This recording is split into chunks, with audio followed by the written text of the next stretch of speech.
Nous prions au nom de Jésus.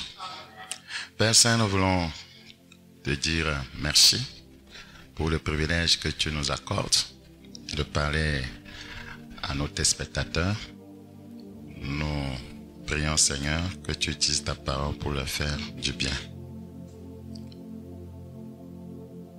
Merci, Père, pour cette grâce.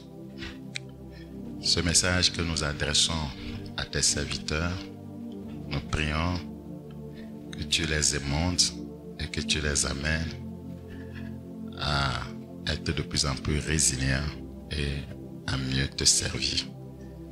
Merci pour cette grâce. Bénis ta parole au fond de chaque cœur et fais du bien à tous ceux qui nous écoutent. Merci Père, au nom de Jésus-Christ. Amen. Alors nous bénissons le nom du Seigneur pour l'opportunité qu'il nous accorde de parler de sa part, de Subakoyas, le message des derniers temps. Nous parlons des attaques et les épreuves du leader. Les attaques et les épreuves du leader. Les attaques et les épreuves du leader. Alors, vous savez, Judas a trahi Christ. Pierre l'a renié. La foule l'a abandonné. Ceci pour dire que les leaders passent par beaucoup de situations, beaucoup de défis.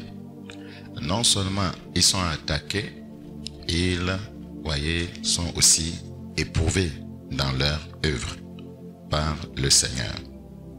Cet enseignement a pour but d'apporter un éclairage biblique aux leaders, aux ouvriers, afin que chacun puisse savoir ce qu'il attend dans l'œuvre, dans le ministère. Nous allons voir rapidement les attaques du leader, ou les attaques menées contre le leader. Premièrement, les dirigeants sont des cibles faciles à critiquer. Une fois que vous êtes un dirigeant, on vous critiquera. Les dirigeants sont des cibles faciles à critiquer. Dans Actes chapitre 23, le chapitre 23, le verset 29. Actes chapitre 23, le verset 29. J'ai trouvé qu'ils étaient accusés au sujet de questions relatives à leur loi, mais qu'ils n'avaient commis aucun crime qui mérite la mort ou la prison. Il était accusé, il était critiqué, alors qu'il n'avait commis aucun crime.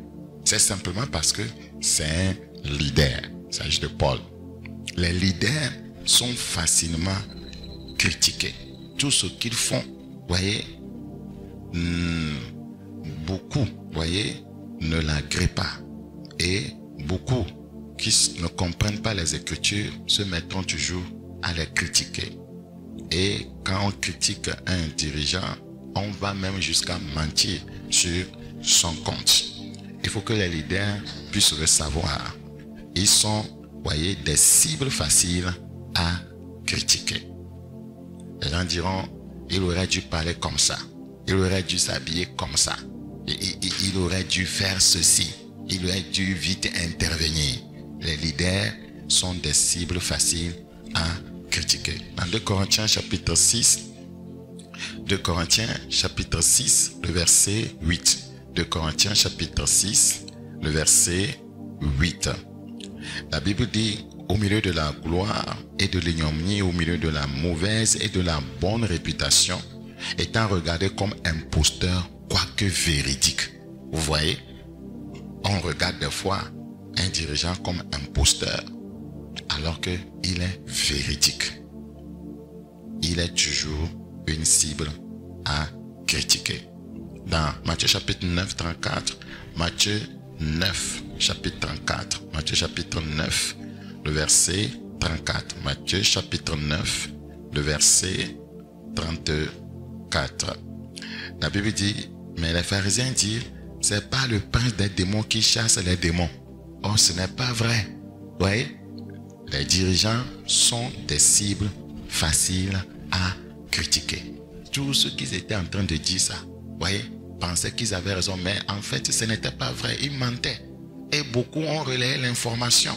Ouais, être un leader, c'est très difficile. Il faut avoir une certaine carrure, une colonne vertébrale spirituelle très solide. Sinon, vous allez vous effondrer sous les critiques. Vous allez démissionner, vous allez abandonner. La seconde chose, les dirigeants attirent un scepticisme injustifié. Les dirigeants attirent un scepticisme injustifié. On doute d'eux. Oh, est-ce qu'il n'utilise pas les puissants des ténèbres? Est-ce qu'il n'est pas rentré dans une secte? Est-ce qu'il ne vit pas dans l'immoralité? Est-ce qu'il ne couche pas avec les femmes?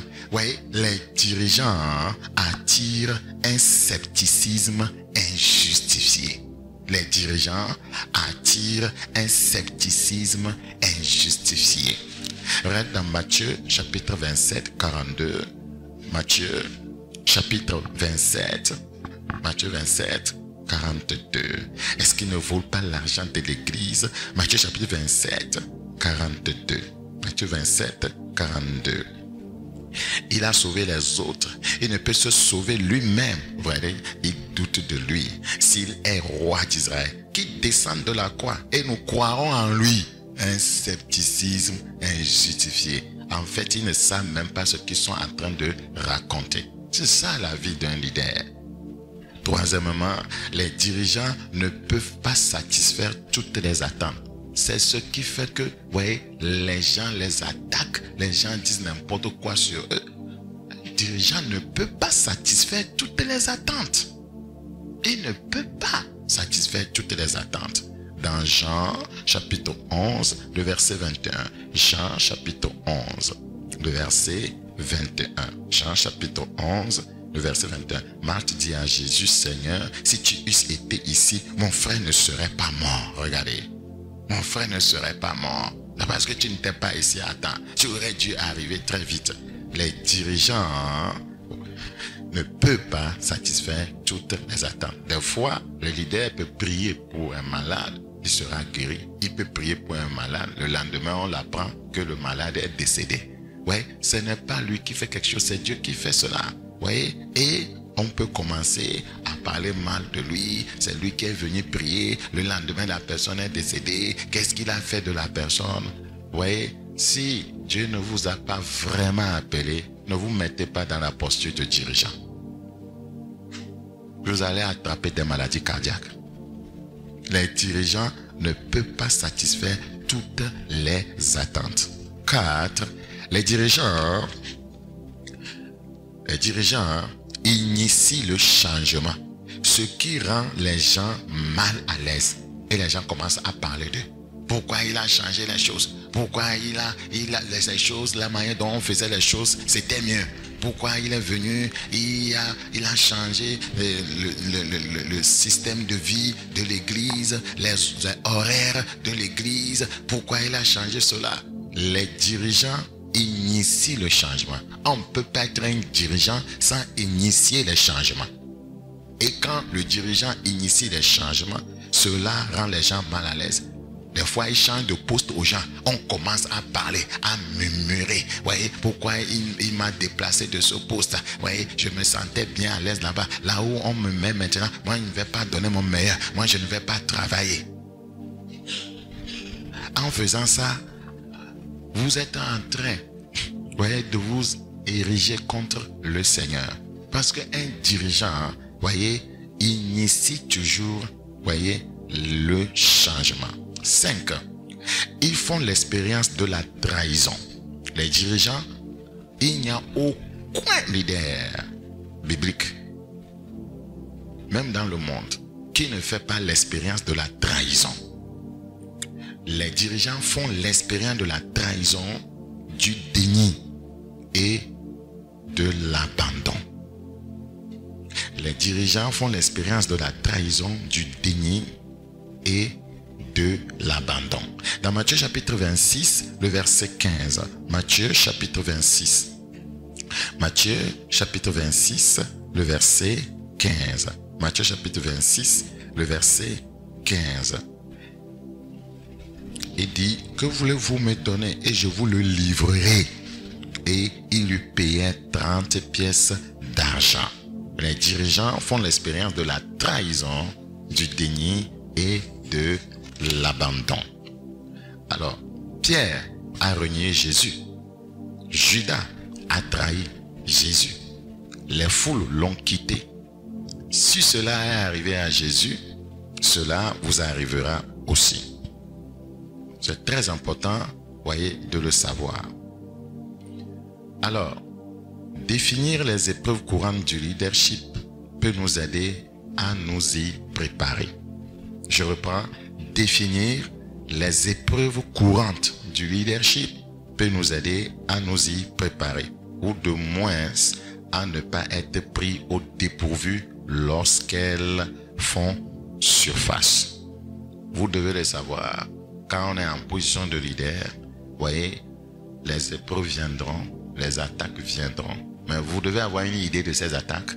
Vous devez avoir une idée de ces épreuves pour que vous ne soyez pas pris au dépourvu, pour que vous ne soyez pas découragé quand cela arrivera, pour que vous n'abandonnez pas quand cela arrivera, pour que vous puissiez bâtir, voyez, une mentalité, voyez, de ténacité, voyez, bâtir une capacité de résilience pour ne pas sombrer. Nous allons voir maintenant 3 épreuves du leadership. 3 épreuves du leadership. 3 épreuves du leadership.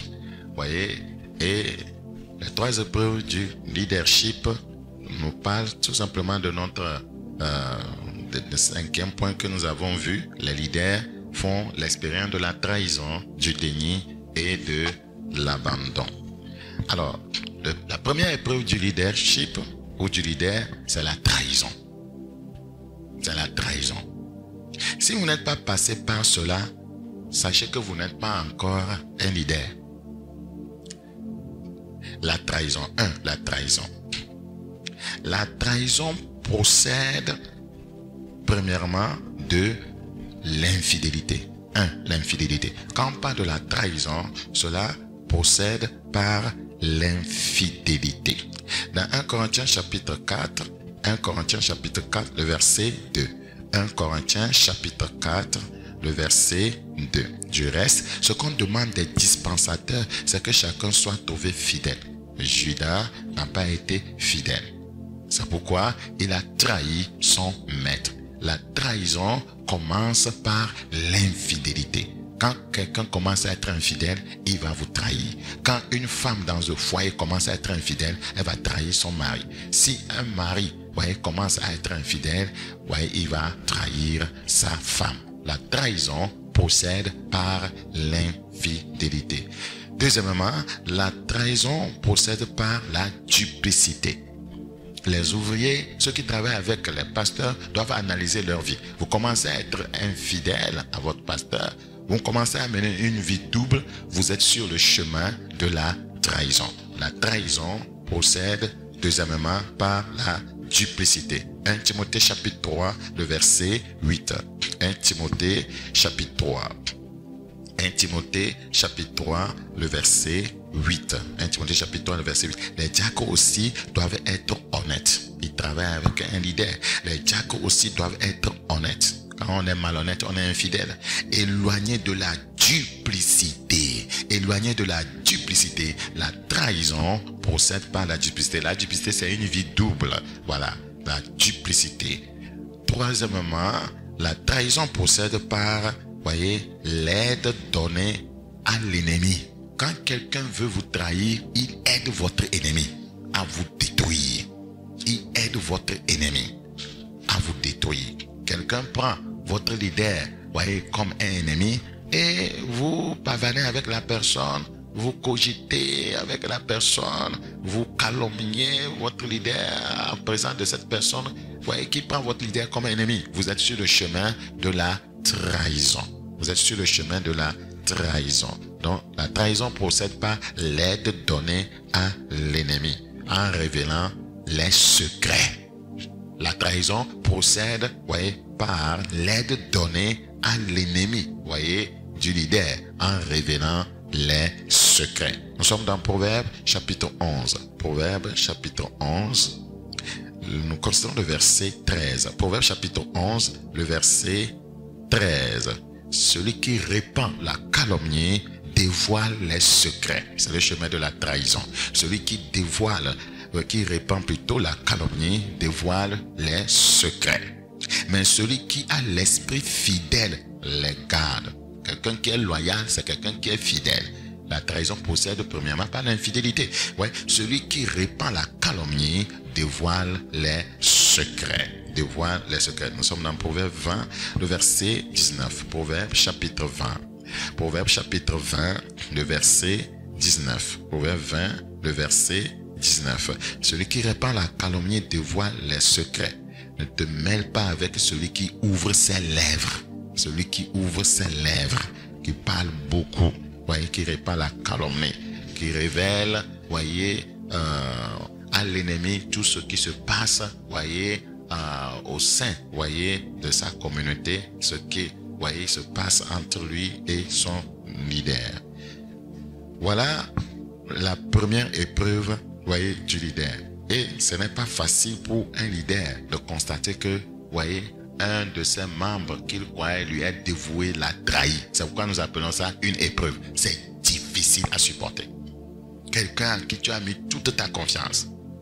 Quelqu'un que tu aidais. Voyez, tu viens à constater que 1. Il a été infidèle. 2. Il mène une vie double. 3. Il aide tes ennemis. Voyez, tu ne seras pas content.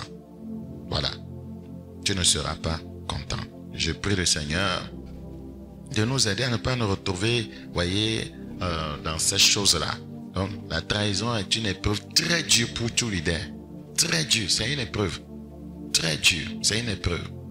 Nous disons une épreuve parce que, voyez, les Écritures nous ont enseigné que ça va arriver au leader. Donc, c'est pourquoi c'est une épreuve. Quand cela arrive, le leader doit s'armer pour pouvoir surmonter cela. Voilà.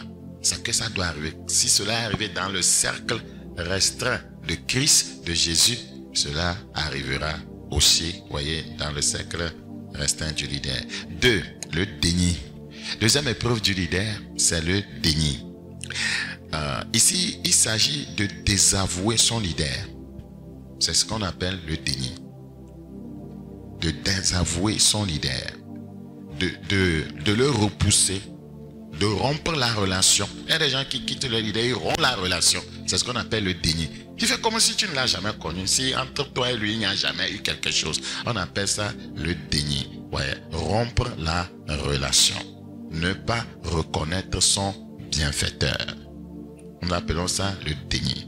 Nous ne parlons pas, voyez, de quelqu'un qui rompt avec un faux prophète, tout ça là. Non, nous sommes dans la parole de Dieu. Prenons l'exemple de Jésus, qui est un bon leader. Il y a aussi de bons leaders qui subiront ce que Jésus a subi. C'est dans ce cadre que nous sommes en train de parler. Donc, deuxième épreuve du leader, c'est le déni. Cela est arrivé à Jésus. Voilà. Rompre la relation avec son leader.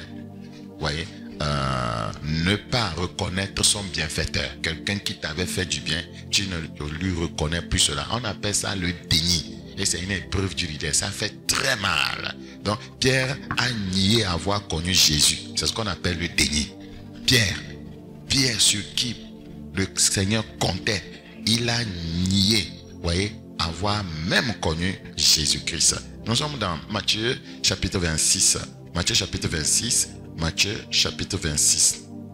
Matthieu chapitre 26, le verset 114. Matthieu chapitre 26, le verset 74. Matthieu chapitre 26, le verset 114. Alors il se mit à faire des imprécations, à jurer. Il a même juré, hein. On appelle ça le déni. Je ne connais pas cet homme. Il a renié. c'est le déni. Je ne connais pas cet homme. Aussitôt le coq chanta. C'était son collaborateur. Pierre était un collaborateur de Christ. Mais regardez, il l'a dénié. Donc, si les partisans ou les membres de l'équipe du leader lui refusent allégeance, il refuse de donner le crédit approprié à leur leader. Je reprends, si les partisans ou les membres de l'équipe du leader lui refusent allégeance, il refuse de donner le crédit approprié à leur leader. Cela reflète soit une rébellion, soit une insécurité profondément enracinée. Si quelqu'un ne fait plus allégeance à son leader, ça veut dire qu'il ne lui respecte pas, il ne l'écoute plus. Voyez, ça veut dire que il n'a plus de crédit, il ne porte plus de crédit. Voilà, le leader n'est plus crédible à ses yeux. Et cela dénote deux choses. C'est que la rébellion a commencé. C'est pourquoi on ne respecte plus le leader, on ne lui fait plus allégeance. Quand il parle, on s'en fout. C'est que la rébellion a commencé. Deuxièmement, c'est qu'on sent une insécurité, on est enraciné dans une insécurité profonde.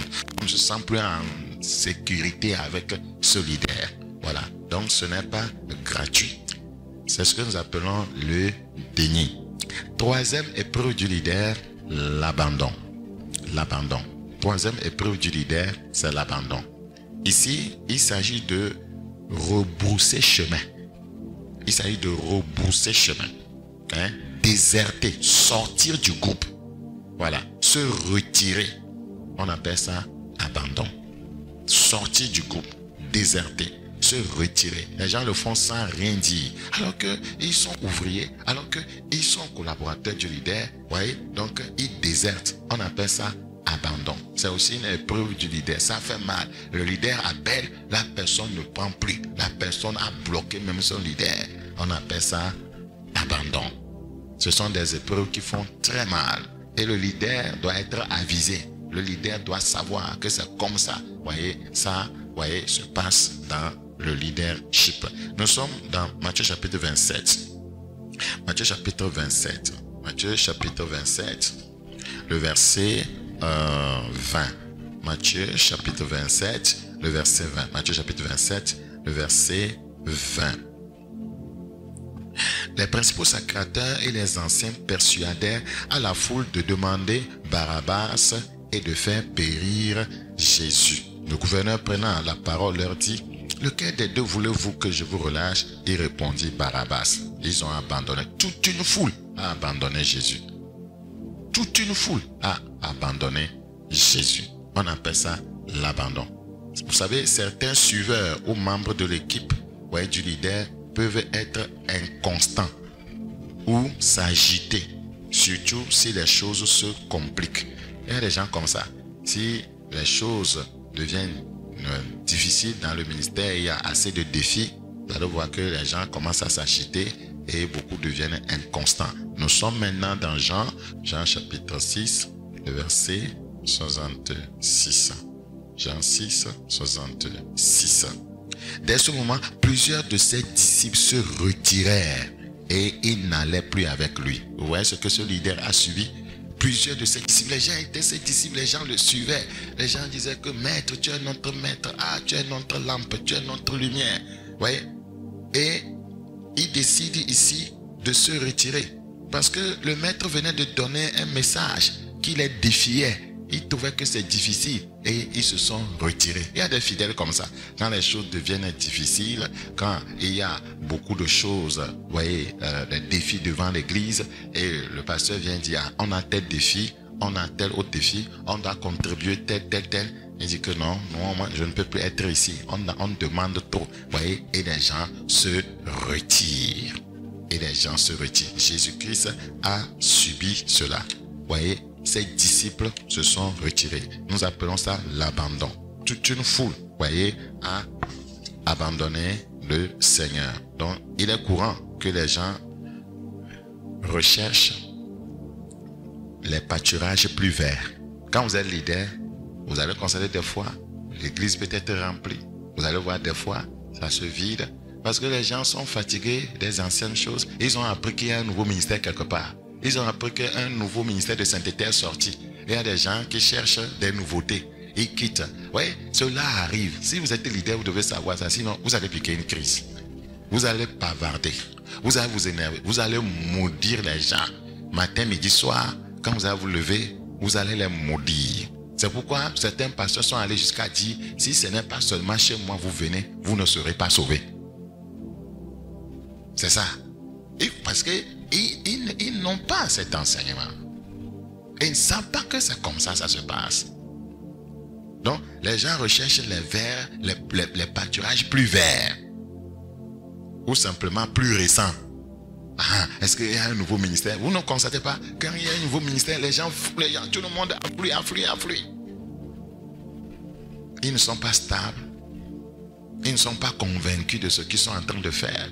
Et ils abandonnent leur premier amour. Ils abandonnent leur premier amour. En lisant les chapitres 18 et 19 de Jean, si vous lisez tout, voyez, le chapitre de Jean 18 et Jean 19, vous allez découvrir beaucoup de choses. On voit là la réalité de ce que Jésus a vécu lorsque ses amis et disciples les plus proches l'ont trahi, dénié et abandonné. Vous allez constater ces choses dans Jean 18 et Jean chapitre 19. Ce n'est pas facile. Ce n'est pas du tout facile. Vous savez, l'apogée, Jésus était à l'apogée de son ministère terrestre. Et c'est à ce moment-là qu'il a passé de sombres heures. Il était à l'apogée de son ministère. Il a passé de sombres heures. Pourquoi ses disciples et admirateurs ont-ils traité Jésus de cette façon? Pourquoi les gens l'ont abandonné, l'ont trahi, l'ont nié quand il était à l'apogée de son ministère? Voici deux choses à propos de Jésus en tant que leader qui ont déclenché les réactions de Pierre, de Judas et des foules. Deux choses à propos de Jésus en tant que leader qui ont déclenché les réactions de Pierre, de Judas et des foules. Et cela arrivera à tout leader. Ce sont des réactions qui les ont poussés à la trahison, au déni et à l'abandon. Deux choses à propos de Jésus. Jésus a fait des choses qui les ont poussés à ça. Et chaque fois que tout leader fait ces deux choses, il peut s'attendre à être trahi, à être dénié, à être abandonné. Et il faut que le leader soit enseigné. Il faut que les ouvriers puissent le savoir. Donc, il y a deux catalyseurs qui déclenchent des réactions dans l'entourage du leader. Deux catalyseurs. Ce n'est pas qu'il fait que le leader fait quelque chose de mauvais. Jésus n'a jamais fait quelque chose de mauvais. Mais les hommes n'aiment pas ces deux choses. À cause de ces deux choses, votre entourage peut vous trahir, voyez, vous dénier et vous abandonner. À cause de ces deux choses. Et cela peut arriver aussi dans le foyer. À cause de ces deux choses. Cela peut arriver aussi dans un service. À cause de ces deux choses. Parce que tout leader fait toujours ces deux choses. Tout leader fait toujours ces deux choses. La première chose, le changement. Le changement. Le changement. Il n'y a aucun leader qui ne procède au changement des choses, voyez, dans son ministère, dans son entreprise. Et le changement amène des gens à trahir, à dénier, à abandonner. Changer de poste, voyez, à quelqu'un dans le ministère, voyez, il peut vous abandonner. J'étais au Bénin quand le pasteur a demandé, voyez, à ces deux plus grands collaborateurs qui dirigeaient de grandes églises, voyez, de se muter, de faire une mutation. Ils ont refusé et ils ont abandonné l'église. Le changement. Le changement. Ça arrive dans les services. On te change de poste. Et tu vas rentrer dans la trahison. Tu ne veux pas aller dans le département de la comptabilité. Tu veux être dans le département peut-être clientèle. Et quand on t'envoie là-bas, tu commences à nourrir des envies de vengeance contre le leader.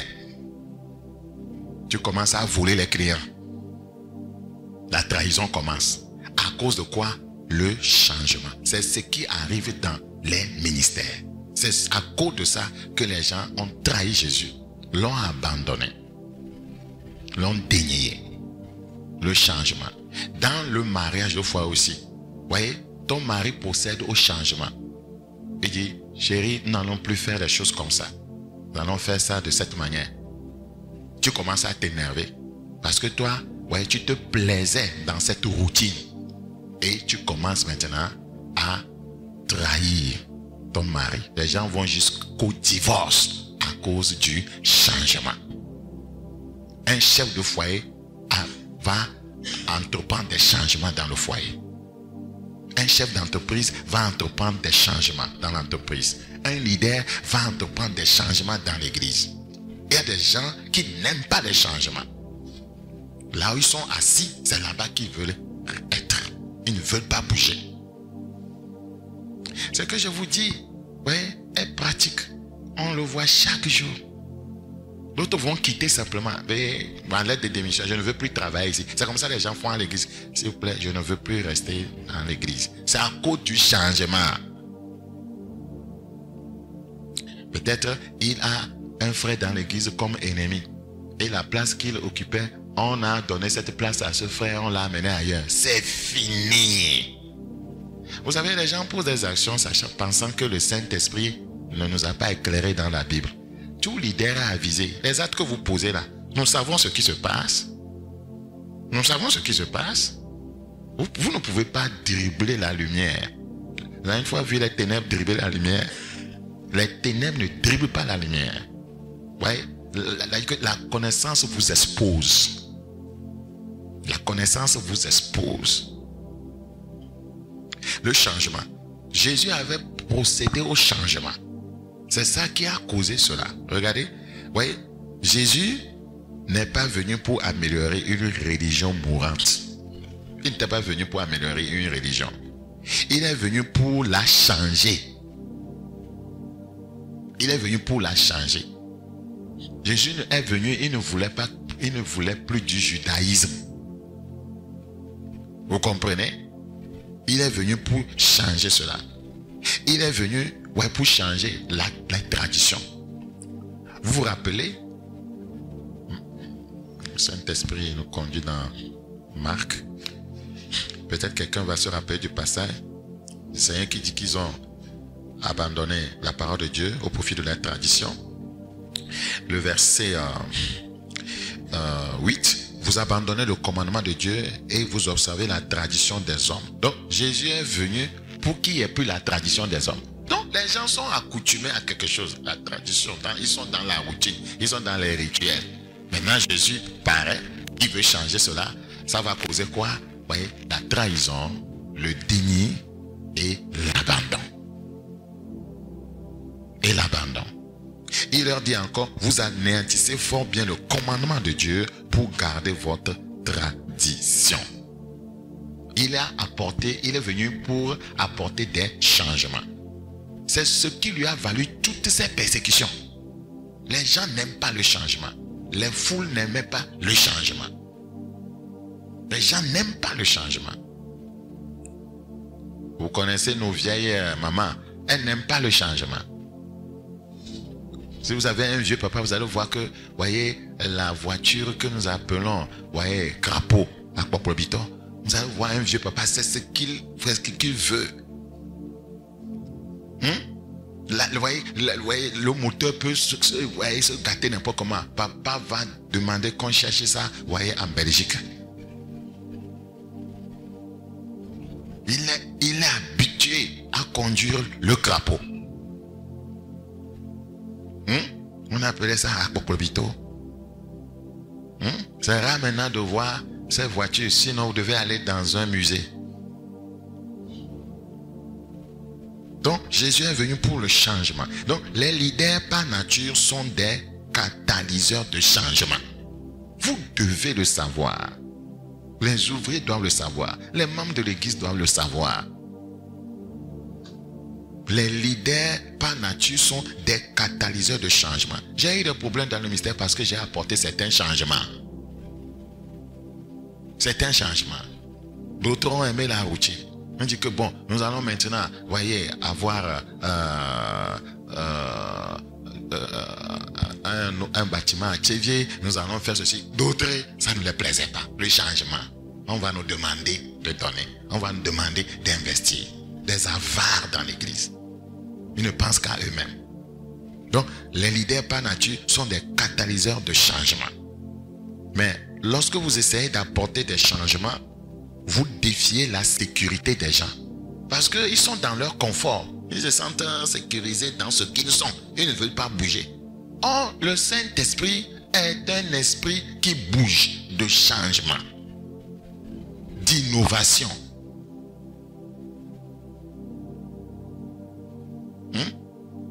D'innovation, d'avancement.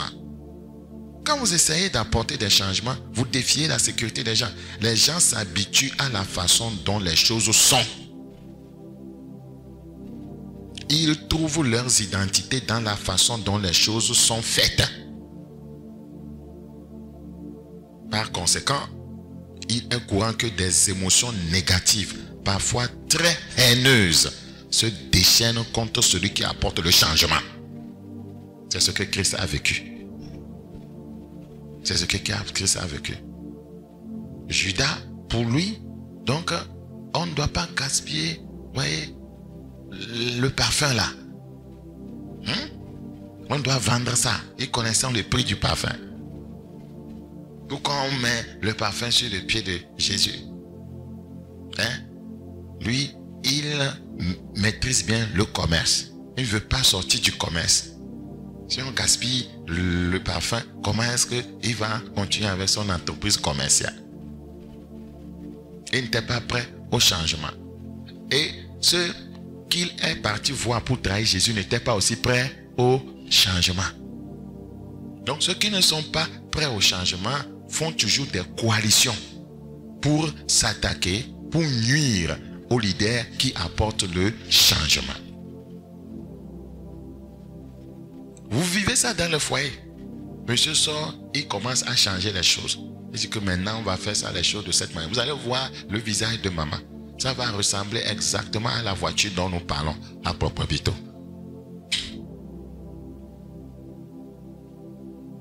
N'aime pas le changement. Elle est habituée à dormir peut-être, voyez, à minuit. Tu dis qu'à partir d'aujourd'hui, c'est minuit, on commence à prier. Tu vas voir son visage. Elle va te dire que la nuit est faite pour dormir. C'est la vérité. Si vous n'aimez pas le changement, vous ne pouvez pas progresser. Le monde est en perpétuelle mutation.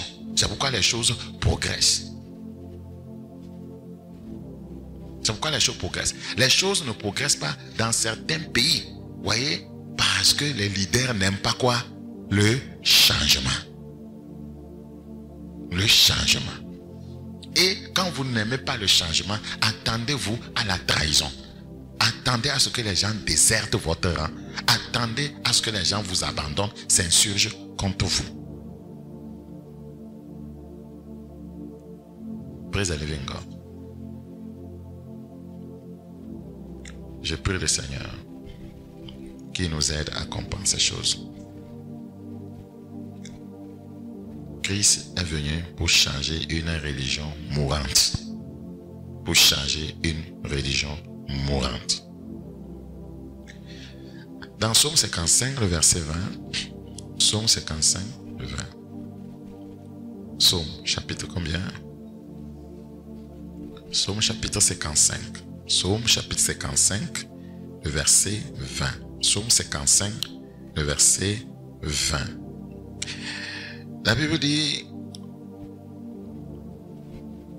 Dieu entendra et il les humiliera.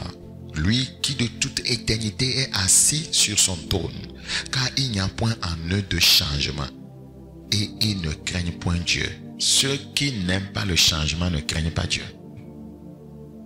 La crainte de Dieu vous pousse à changer et à vous aligner sur de nouvelles perspectives, voyez, mues par le Saint-Esprit. C'est très important. Dans Luc chapitre 15, le verset 1. Luc chapitre 15, le verset 1. Luc 15, le verset 1. Tous les publicains et les gens de mauvaise vie s'approchaient de Jésus pour l'entendre. Et les pharisiens et les scribes murmuraient, disant, cet homme accueille des gens de mauvaise vie et mange avec eux. Et ils n'ont pas accepté ce changement. Parce que chez eux là, on ne doit pas s'approcher des gens de mauvaise vie. On ne doit pas manger avec eux. Mais comment est-ce que nous pouvons gagner des âmes si nous voulons mettre à l'écart des pécheurs? Non? Ce changement, voyez, dans la manière de faire l'œuvre, voyez, les répugnait. Et ils ont commencé à murmurer contre le Seigneur. C'est ça qui conduit à la trahison, au déni et à l'abandon. Le verset qui suit, verset 3, mais il leur dit cette parabole, quel homme d'entre vous, s'il a 100 brebis et qu'il en perde une, le laisse les 99 autres dans le désert pour aller après celle qui est perdue jusqu'à ce qu'il la trouve. Chez eux, la brebis est perdue, elle est perdue, ne la cherchons pas. Jésus a apporté le changement. Lorsqu'il l'a retrouvée, il la met avec joie sur ses épaules. Et de retour à la maison, il appelle ses amis et ses voisins et leur dit, réjouissez-vous avec moi, car j'ai trouvé ma brebis qui était perdue. De même, je vous le dis, il y aura plus de joie dans le ciel pour un seul pécheur qui se répand que pour 99 justes qui n'ont pas besoin de repentance. Alors, ce changement les a poussés à réagir. Ils ont réagi négativement. Et la première réaction, ce sont des murmures. Les changements amènent des gens à faire quoi? À murmurer. À murmurer. À calomnier. Donc, le leadership concerne l'avenir. Vous devez bien noter ça. Le leadership concerne l'avenir, pas le passé.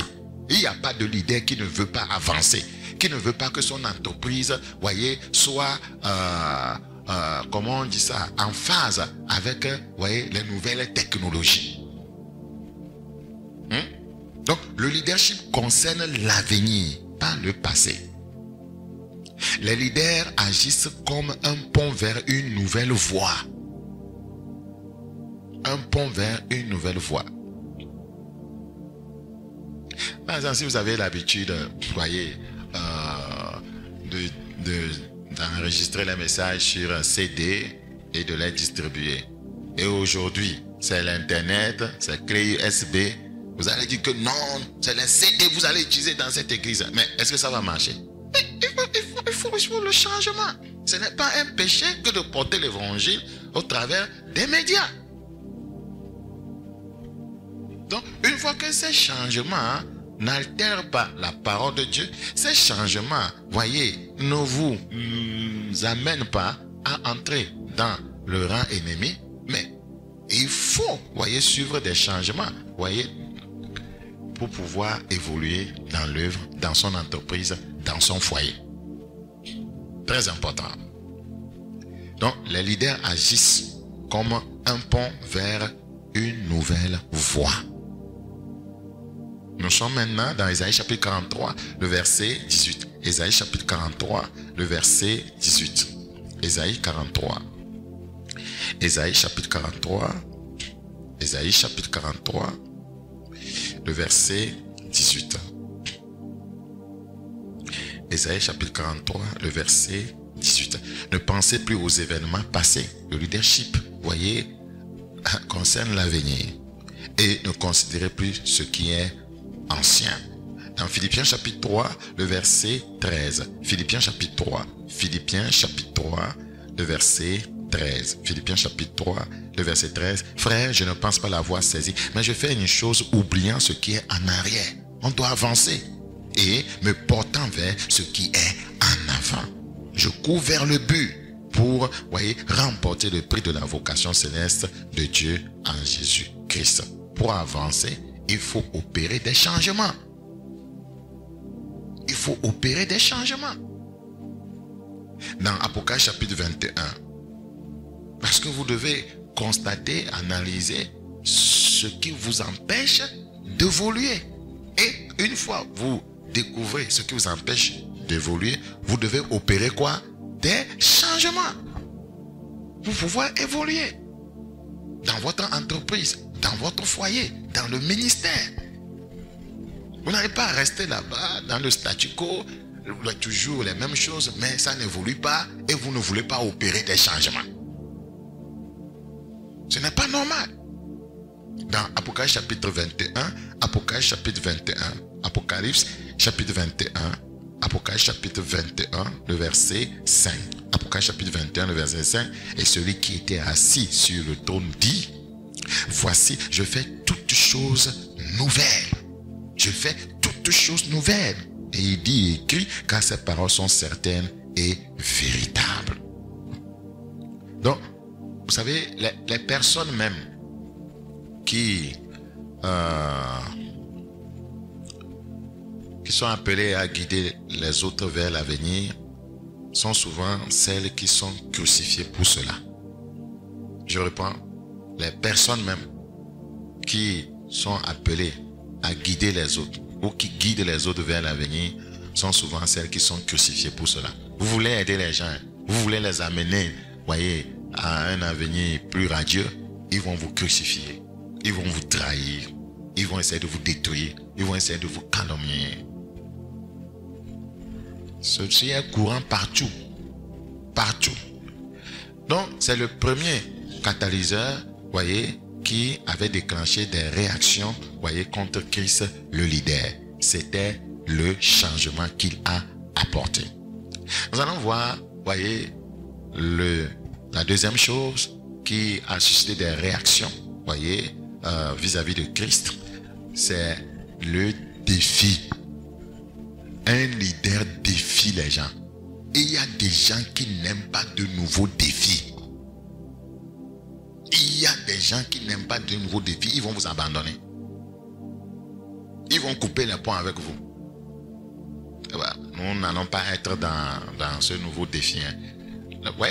La preuve, on a eu à vivre quelque chose comme ça. Lorsqu'on a commencé notre site là, construction du site de Thiéviers, mais ça a bien fonctionné au départ. Et après la première date, on est venu encore pour lancer un nouveau défi. Les gens ont déserté. Les gens ont démissionné. C'est ça qui amène l'abandon. C'est ça qui amène l'abandon. D'autres étaient là, mais ils ne s'intéressaient plus. Ils ne s'intéressaient plus. Un leader, c'est quelqu'un qui défie les gens.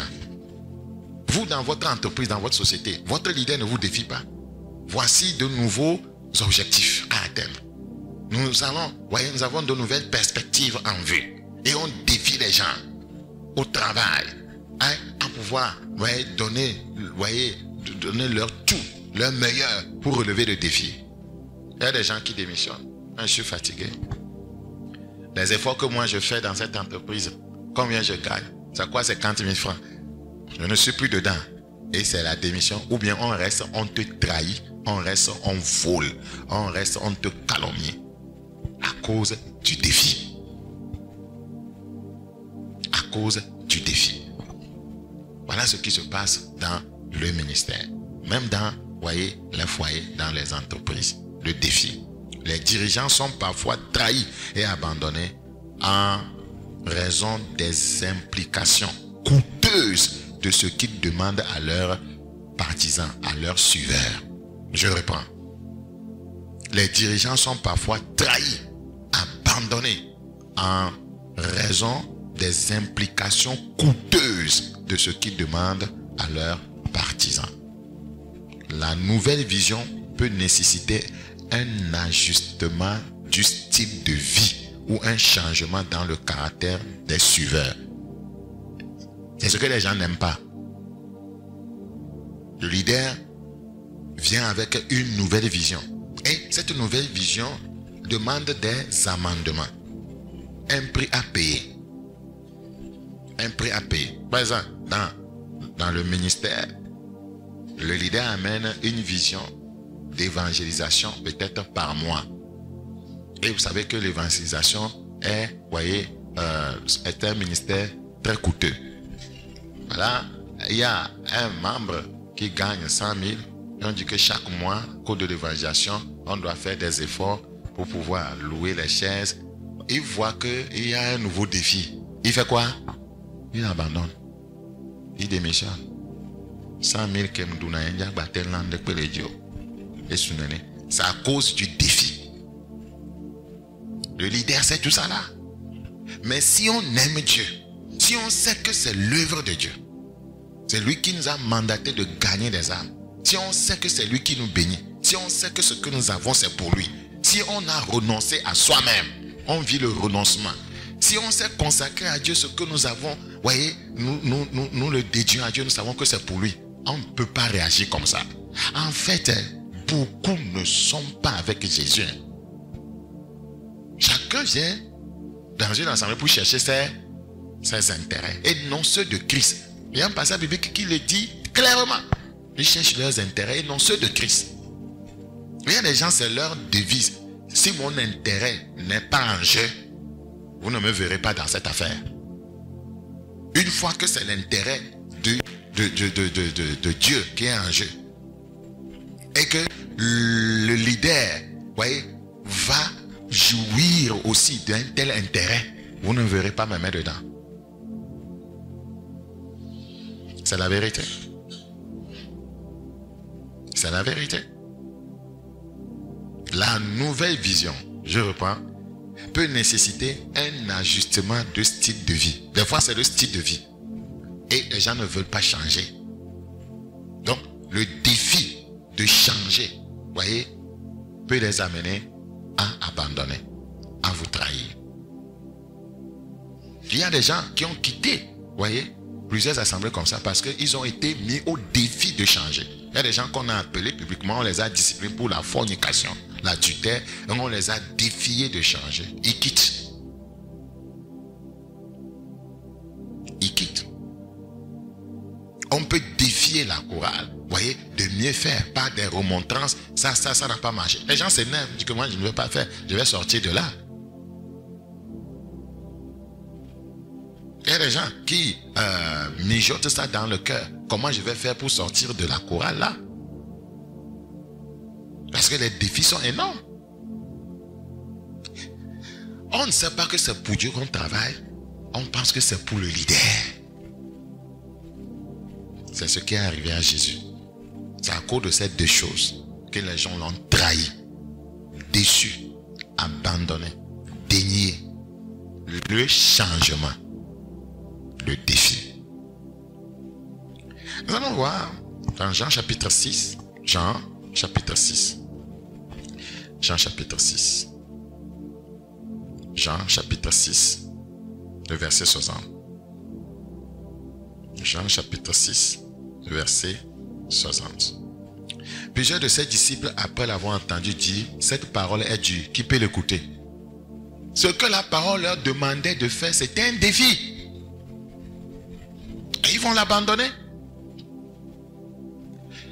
Ils vont l'abandonner. Jésus, sachant en lui-même que ses disciples murmuraient à ce sujet, ils ont réagi par rapport à ce défi. Leur dit, cela vous scandalise-t-il? Ils se sentent scandalisés parce qu'ils veulent demeurer dans leur confort. Un, ils ne veulent pas les changements. Deux, ils ne veulent pas, voyez, affronter de nouveaux défis. Et c'est ce qui les a amenés, voyez, à quitter le leader, à quitter le Seigneur, à l'abandonner. Suivre un leader est une entreprise très spirituelle.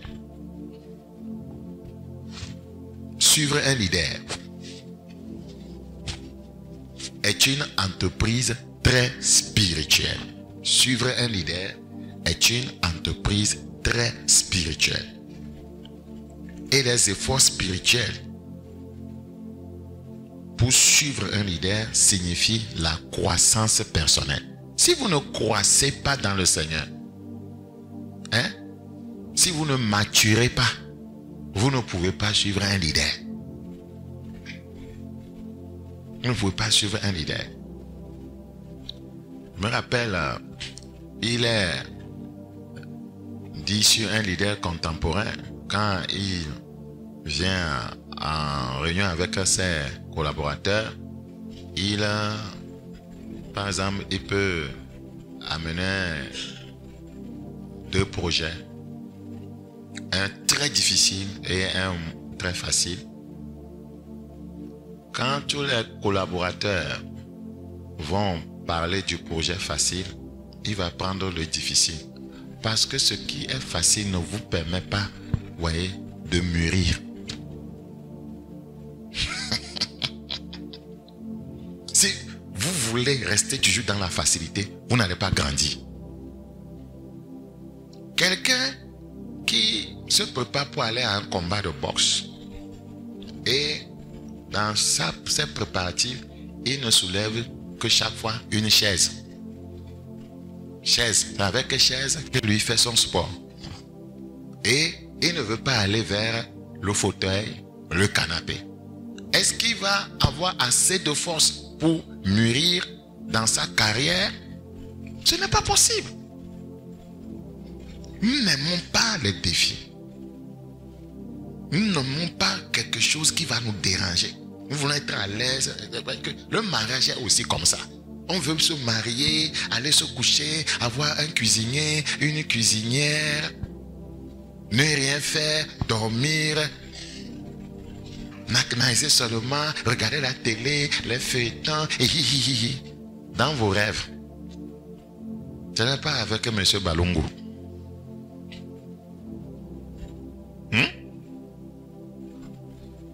Les défis nous font avancer. C'est la vérité. Peut-être que tu es en année de licence. Et les gens racontent que maîtrise c'est difficile, doctorat c'est difficile. Mon ami, si tu veux écouter ça, tu n'auras jamais la maîtrise ou le doctorat.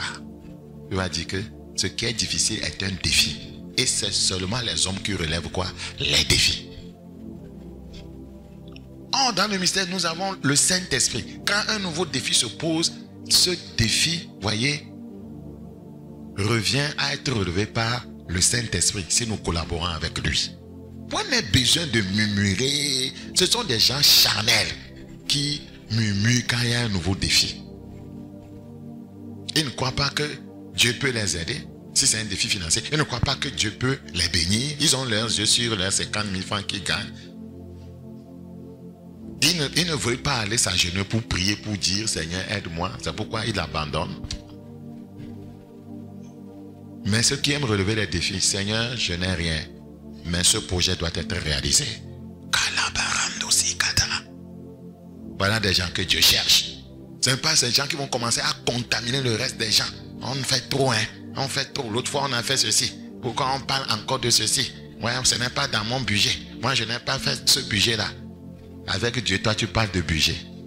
Tu ne crois même pas au Dieu des miracles. Tu ne crois pas au Dieu des bénédictions. Parce que tu veux la facilité.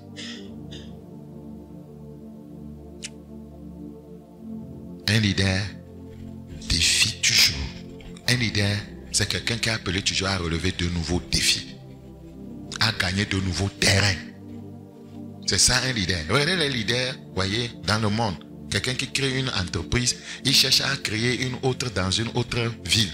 C'est comme ça, il relève les défis jusqu'à l'international. Il y a des gens qui sont trop conservateurs. Donc, ils sont dans une église, voyez, en clé. Ils sont à l'aise là-bas avec les lézards. On amène une vision pour mettre les gens à l'aise, voyez, et puis ils murmurent. d'autres partent. Pourquoi? Mais quand c'est pour eux-mêmes,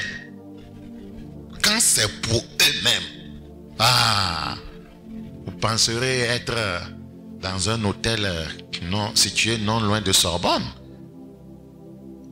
Hein? Non, l'homme.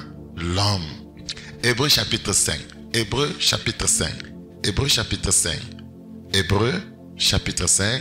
le verset 12. Hébreux chapitre 5, le verset 12. Vous, en effet, qui depuis longtemps devriez être des maîtres. Comment on devient maître si on ne veut pas relever des défis? Vous avez encore besoin qu'on vous enseigne les premiers rudiments des oracles de Dieu. Vous en êtes venu avoir besoin de lait et non d'une nourriture solide. Vous savez, il ne peut y avoir de croissance sans creuser profondément dans son âme pour faire face aux barrières de la cupidité, de la peur, de l'insécurité. Si vous voulez avoir de la croissance, vous devez creuser au fond de votre âme, enlever les barrières. C'est la cupidité qui fait que certains, voyez, ne croissent pas. C'est la peur qui fait que certains ne croissent pas. C'est l'insécurité qui fait que certains ne croissent pas. Pour terminer, ce message est non seulement pour les fidèles, c'est pour les ouvriers et c'est pour les hommes de Dieu. Parce que nous parlons, voyez, à toutes ces catégories en enseignant. Maintenant, comment gérer de telles épreuves? Cela va intéresser beaucoup les serviteurs de Dieu. Comment gérer de telles épreuves? La trahison, le déni et l'abandon. Comment gérer de telles épreuves? Vous devriez répondre à la trahison, au déni et à l'abandon en agissant comme Jésus a agi. Il est notre modèle. Il est le leader, voyez, top modèle. Peu importe que vous soyez un leader de votre maison, votre école, votre entreprise et votre église. Si vous voulez gérer ces épreuves, vous devez agir comme Jésus a agi. Lorsque votre influence de leadership risque d'être étouffée par la réaction des gens, ils réagissent par les murmures, ils réagissent par la trahison, l'abandon, l'infidélité, la duplicité. Vous voyez, lorsque votre influence de leadership risque d'être étouffée par de telles réactions, votre Père céleste est intéressé. Le Seigneur sait tout cela. On n'a pas besoin d'être déboussolé. Cela le concerne. Il sait que c'est une juste cause, c'est à cause d'une juste cause que vous êtes en train de souffrir ces choses. Votre réponse à la trahison, au déni et à l'abandon est une question spirituelle. Il faut répondre spirituellement, il ne faut pas répondre charnellement. Ça ne va pas marcher. Votre réponse doit être spirituelle. Dieu veut que vous réagissez comme il le veut. Pas en colère, en maudissant les gens.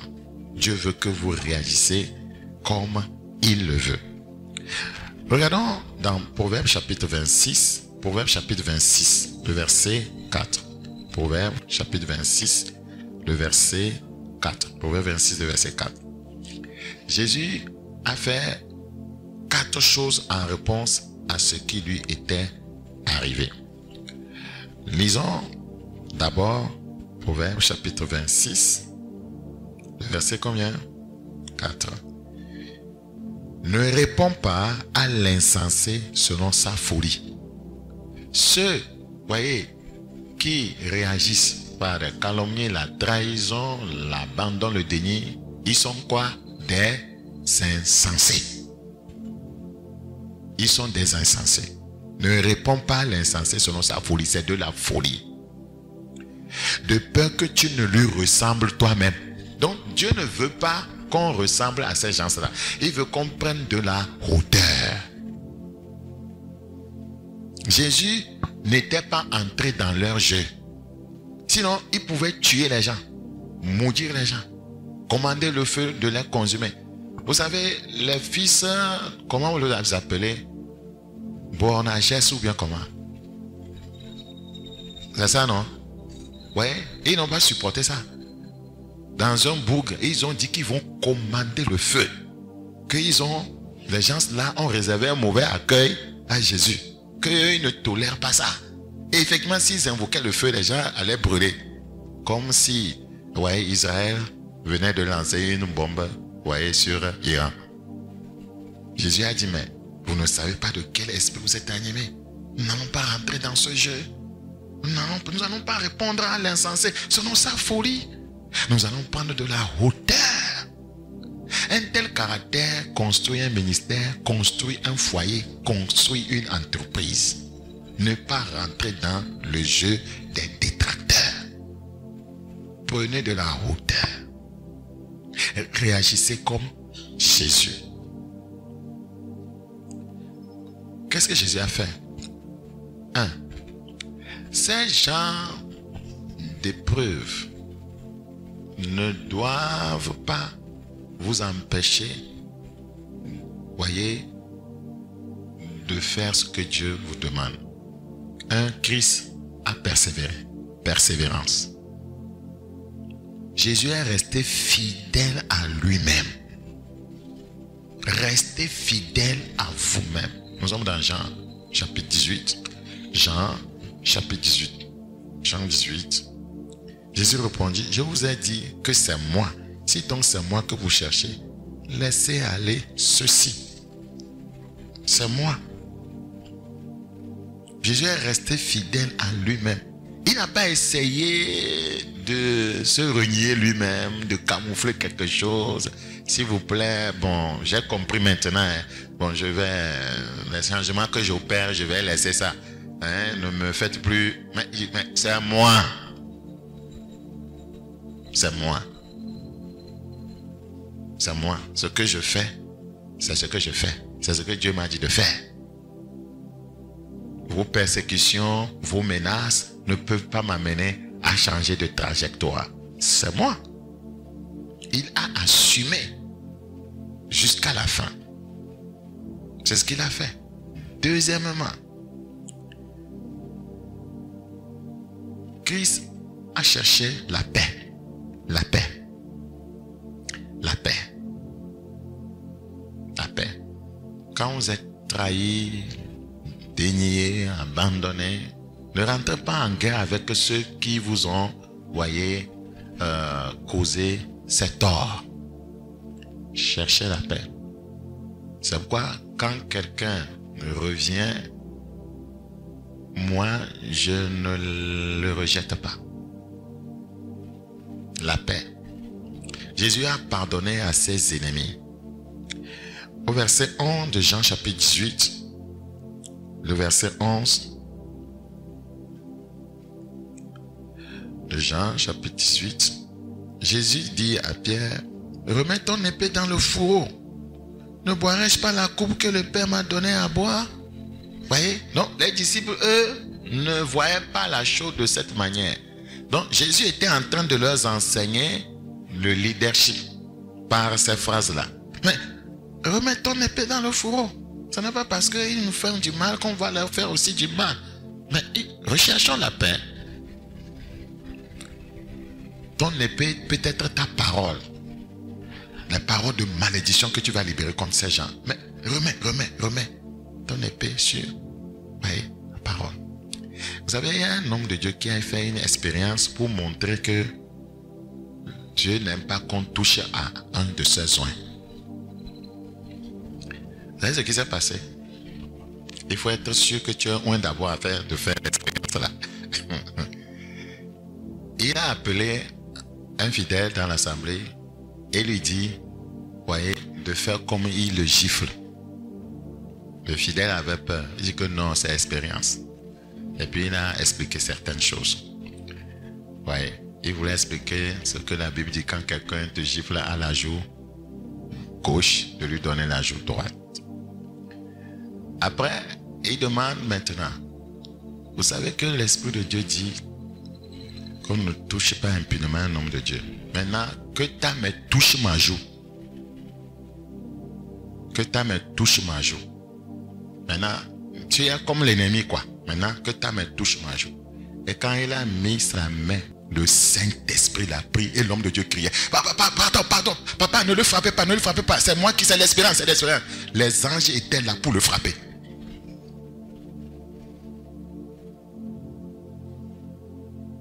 Et il criait en disant à Dieu, non, Seigneur, c'est une espérance, c'est une espérance, c'est une espérance. Nous pensons que c'est amusement, avec nos bouches, nous parlons, nous mentons, nous diffamons, nous insultons, nous critiquons. Mais les frappes là, vous les verrez dans plusieurs domaines de votre vie, sans savoir que ça émane de là. J'ai été ébahi. J'ai vu comment l'esprit a pris ce monsieur. Juste, il n'a pas giflé, il a touché. On ne doit pas toucher un homme de Dieu. Il dit que c'est ce que Dieu fait à nos ennemis quand il veut nous toucher. Celui qui vous touche, touche la brunette de mes yeux. La parole de Dieu est puissante. Hein?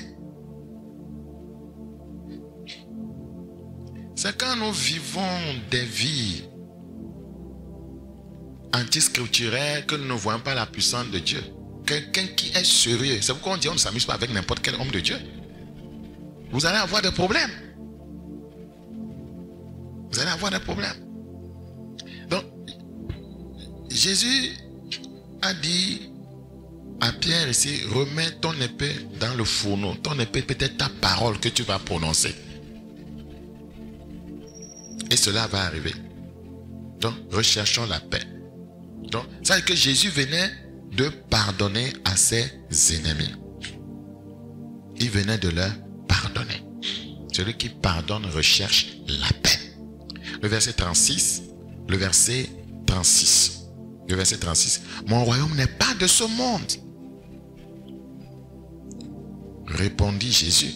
Si mon royaume était de ce monde, mes serviteurs auraient combattu pour moi, afin que je ne fusse pas livré aux Juifs. Vous voyez, sa réponse n'est pas charnelle, elle est spirituelle. Nous n'allons pas réagir charnellement. Mais maintenant, mon royaume n'est point d'ici-bas. La troisième chose que Jésus a fait en face de ces épreuves, il a prié, la prière. Jésus a confié sa vie entre les mains de Dieu. Tout ce qui lui arrivait, il se confiait entre les mains de Dieu. Nous sommes dans 1 Pierre chapitre 2. 1 Pierre chapitre 2. Verset 21. Et c'est à cela que vous avez été appelés. Parce que Christ aussi a souffert pour vous, vous laissant un exemple afin que vous suiviez ses traces. Lui qui n'a point commis de péché et dans la bouche duquel il ne s'est point trouvé de faute. Lui qui injuriait ne rendait point d'injure. Maltraité ne faisait point de menaces, mais s'en remettait à celui qui juge justement. Il le faisait par l'entremise de la prière. Par l'entremise de la prière. Il dira, Père, entre tes mains, je remets mon esprit. Il prie, il priait, quelle que soit la circonstance.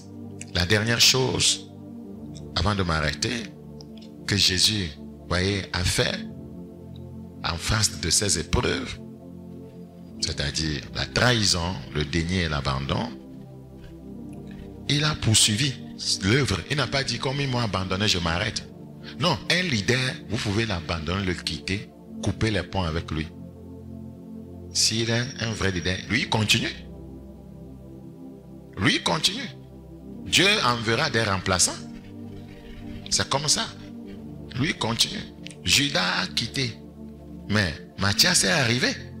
Donc, il y aura toujours des remplaçants, des gens qui feront mieux. Vous voyez? Samuel a dit à Saül, mais la royauté t'est ôtée et Dieu lui donne à quelqu'un qui est meilleur que toi. Donc, les gens pensent qu'ils sont meilleurs jusqu'au moment où quelqu'un d'autre arrive. Donc, 4, poursuivre. Il a poursuivi l'œuvre. Christ a poursuivi son but.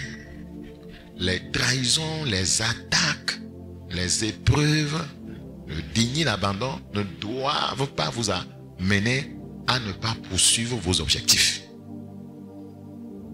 Il a poursuivi, vous voyez, son but en accomplissant la mission que le Père lui a confiée. Nous sommes dans Jean 19, le verset 30. Qu'est-ce qui nous montre qu'il a poursuivi? Regardez ce que ce passage dit. S'il n'avait pas poursuivi, il ne pouvait pas dire ceci. Jean 19, le verset 30. Quand Jésus eut pris le vinaigre, il dit, tout est accompli. Le vinaigre représente ici toutes ces attaques, toutes ces épreuves, toutes ces souffrances, toutes ces infidélités à son égard. Tout ce qu'on lui a fait subir se retrouve dans le vinaigre. Il dit tout est accompli et baissant la tête, il rendit l'esprit. Tout est accompli parce qu'il a poursuivi. Tout est accompli parce que le vinaigre de problème, le vinaigre de calomnie, le vinaigre de murmure, de trahison, le vinaigre de l'abandon, du déni ne l'a pas arrêté. C'est ça le leadership. Il a poursuivi. Il a poursuivi son œuvre. Avez-vous quelque chose contre ceux qui vous ont trahi, dénié ou abandonné? Nommez ceux qui, selon vous, vous ont fait du tort. Écrivez leur nom sur un papier et pardonnez-leur. Ouvrez votre cœur à Dieu. Demandez son aide. Avouez à Dieu votre déception et pardonnez-leur. N'essayez pas d'être fort par vous-même. Laissez Dieu être votre force. Laissez Dieu vous guérir. C'est seulement comme ça que tout leader peut accomplir l'œuvre pour laquelle le Seigneur l'a appelé. Et quand les fidèles comprennent un tel message, ils ne vont pas se laisser utiliser par l'ennemi, voyez, pour mettre les bâtons dans, voyez, les roues du leader ou du leadership. Quand les ouvriers comprennent cela, ils doivent savoir que dans l'œuvre, il y a des changements, il y a des défis, et qu'on doit se serrer les coudes quand les changements viennent, quand les défis viennent, afin que l'œuvre puisse évoluer.